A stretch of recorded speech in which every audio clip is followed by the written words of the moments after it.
போட்டி பொறாமை அப்படின்னு போயிட்டு இருக்கக்கூடிய இந்த ஒரு காலகட்டத்துல வெளிநாட்டு வாழ் மக்களை பத்தி நம்ம மக்களுடைய மைண்ட் செட் என்னவா இருக்குங்கிறத பத்தி இப்ப நம்ம பார்க்க போறோம்.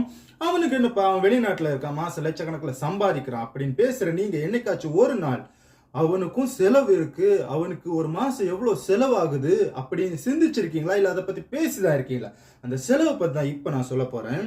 வெளிநாட்டுல இருக்கக்கூடியவங்க, பர்டிகுலரா துபாயில இருக்கக்கூடிய மக்கள் ஒரு பெட் ஸ்பேஸ், அதாவது அவங்க தங்கும் இடத்துக்கு மாசம் குறைஞ்சபட்சம் 500ல இருந்து 800 ரூபாய் வரைக்கும் ஒரு பெட் ஸ்பேஸுக்கு பே பண்ணணும். கிட்டத்தட்ட நம்ம ஒரு காசுக்கு பாத்தீங்கன்னா 17,000ல இருந்து 18,000 ரூபாய் வரைக்கும் நம்ம ஒரு காசுக்கு ஸ்டே பண்றதுக்கு மட்டுமே வருது. சாப்பாடு பாத்தீங்கன்னா 2 வேளை தான் சாப்பிடுவாங்க, ஒரு வேளை தியாகம் பண்ணிடுவாங்க.